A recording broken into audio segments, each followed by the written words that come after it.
গেল, এবার চলুন নামিয়ে নিই।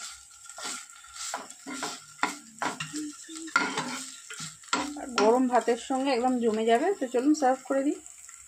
আর আমি দেবশ্রী, আমার চ্যানেল কুক উইথ দেবশ্রীতে সকলকে স্বাগত জানি। আজ আবারও একটা রেসিপি নিয়ে চলে এসেছি। আজ করব শিম বাটা। তো শিম বাটা, শীতকাল আর শিম বাটা খাবো না তা হয়? তো খুব ইজি, তাড়াতাড়িও হয় আর খুব অল্প উপকরণ লাগে। তো চলুন শুরু করা যাক। এখানে আছে শিম, কাঁচা লঙ্কা, রসুন আর পেঁয়াজ। এই সব উপকরণটা বেটে নেব।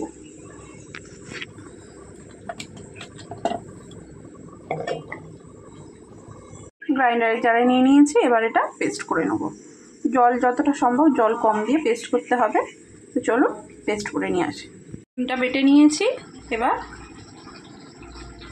চলুন শিমটা ভেজে নিই। লঙ্কা আর সর্ষের তেল দিয়ে দিচ্ছি।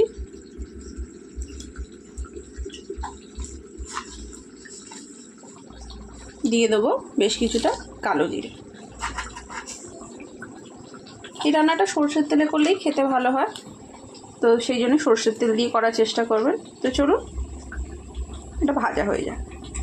ভাজা হয়ে গিয়েছে ফোড়নটা, এবার দিয়ে দেবো বেটে রাখা শিম।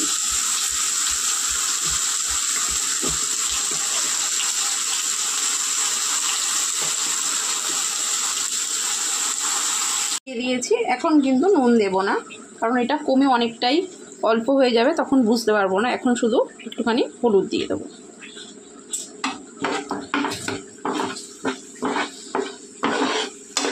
এটা একটু লো ফ্লেমে একদম শুকনো শুকনো করে নিতে হবে।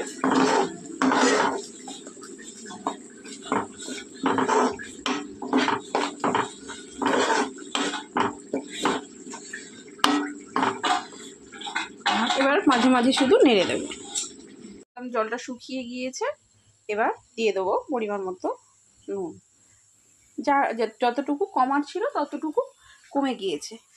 নুন দিয়ে দেবো, সাথে দিয়ে দেবো 1 টিস্পুন সর্ষে বাটা।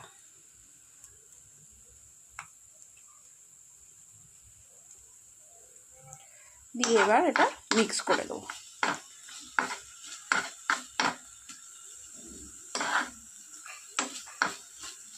দিয়ে আর 1 মিনিট মতো রান্না করে নেবো, তাহলে তৈরি হয়ে যাবে আমার শিম বাটা।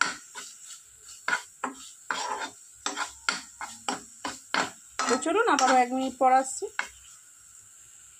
শিম বাটা দেখতেই পেলেন কত অল্প উপকরণে শিম বাটাটা কিন্তু রেডি হয়ে গেল। এবার চলুন নামিয়ে নিই। আর গরম ভাতের সঙ্গে একদম জমে যাবে। তো চলুন সার্ভ করে দিই। হয়ে গিয়েছে আমার শিম বাটা।